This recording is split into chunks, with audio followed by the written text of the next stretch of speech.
Well, Eugene, Sunday morning and still busy. No rest for the wicked?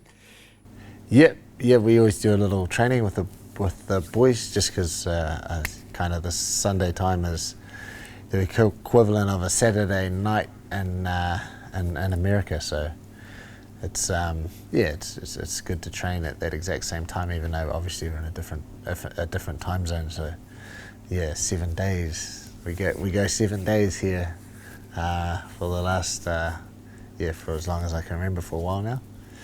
Yeah.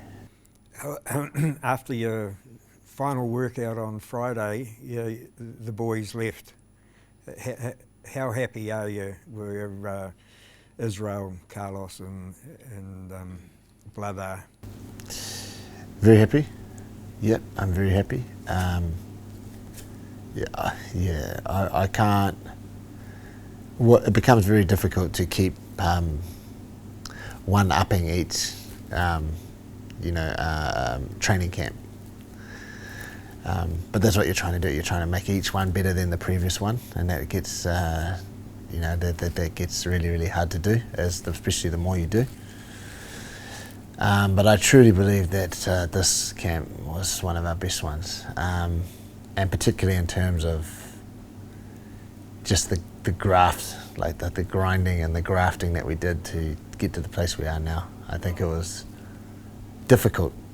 I think we pushed the limits of where we could go in terms of doing too much, and in terms of like overtraining and just sitting on that line. So I'm very happy. I think we got that. We managed that perfectly. Yeah. So we got as much as we possibly could out of that camp without stepping over that fine line. So it was, I would say that's probably one of the hardest camps that Israel's ever been involved with, and then obviously Bloods and Carlos as well. It's hard to imagine how much more you could do with a fighter from what they've achieved, especially Izzy, of course. Yeah, but that's the challenge. It's that constant pursuit of excellence and perfection, and it's where your standards, like, where do you set your standards, and obviously we're always trying to do that little bit extra. What sort of happens now is like the gains, the aggregated gains are like very, very small now, yeah, and you get them from all different areas, whether it be recovery, your sleep, your video analysis. You're trying to aggregate smaller and smaller gains, and they're going to make up a smaller and smaller percentage of of you getting better, but that's the pursuit. That's what we're trying to do each and every time we get out there and prepare for a guy. You're trying to just get that little bit extra out of it, and then inevitably what you get, that little bit of extra improvement, it becomes smaller and smaller, but nevertheless it's still improvement, and that's what we're looking for.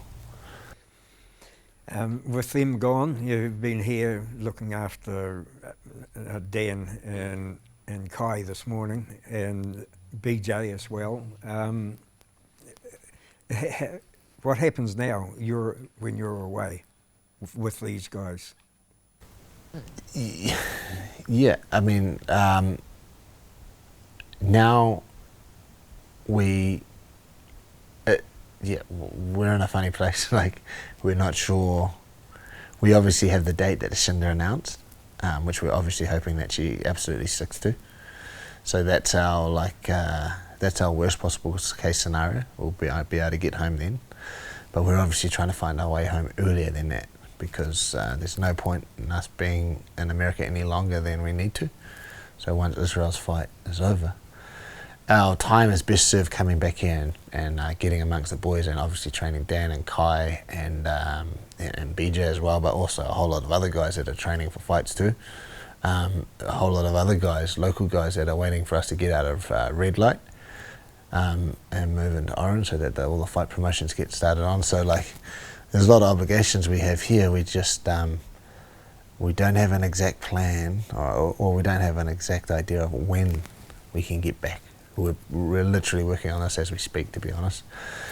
So different things, like maybe the old transit trick that's been going around, or Going through Australia, yeah, we're looking at different options. We're discussing different options with different people, and obviously the UFC. So what's happening with them is they're going to just get on with the business, and we've had some pretty good sessions and had a good chat to them about where the direction that we think their strategy and their camp should go. And we've also put some very reliable people in charge of kind of caretaking, looking after that for us while we're gone. So yeah, I'm happy with that, but I'll be more happy if we can get our feet back on solid ground back here and just get to work in similar fashion to what we've been doing for Israel and Carlos and Bloods, etc. Yeah. Just straying away from the fighting for a side of things for a bit.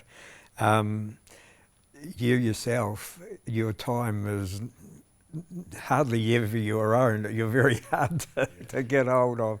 You're bombarded day and night from media worldwide. How's that part of life for you? Yeah,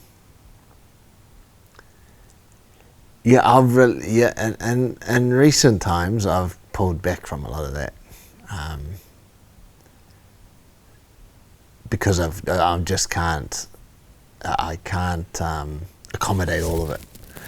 It's impossible. So like, yeah, I mean, it's just part of life nowadays. It's kind of just part of what I do. Whether it's an important part of what I do, I'm not sure. I'm not sure what the intrinsic value of doing all this media is. Obviously I like talking to you. I guess maybe I'm in like a little bit of a situation where if I get on well with the person and they approach me and they're nice about it, then yeah, I will reciprocate and be nice and have a chat and stuff. And sometimes it's nice talking to people that are interested in the sport and sending out a positive message about. And it's also nice to keep everybody updated because this gym has a lot of support and I'm very appreciative of that support, and people want to hear about the gym and you know, learn about it and have updates about it, then I'm appreciative of that. I think that's great. Yeah, so yeah, I don't know, maybe I'm picking and choosing a little bit more than I used to, yeah, but it's fine. I don't like water off a duck's back. It doesn't bother me. I just part of the business. Oh, well, we appreciate you talking to us, Eugene, and happy trip and successful, and we'll see you sometime when you get back. Yeah, I appreciate it, Tony, and yeah, we'll do our post-fight interview will be the next one we'll get on. Good on you, mate. Thanks, Tony. Sorry to spring that on you. No, it's all right. It's all good. I don't watch much social media, you know, but yeah. Robin said, oh, look, here's Eugene on, who's that? Who yeah. did that interview? Who did that? Seem to be on yeah. there all the time, you know. One thing I never do nowadays is re-watch an interview. Yeah. Yeah. You don't do it. Like, naturally you're like really self-critical of yourself.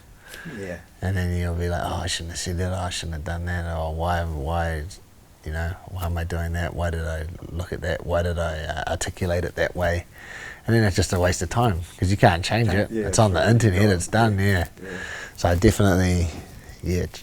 And just, you do so many nowadays, you just be like, nah, I need to watch that, yeah. Oh, right. Yeah, that's like something more athletes should learn. For sure. Hey, all good, mate. All good, Tony. Time for you to go home and have some lunch. Yeah.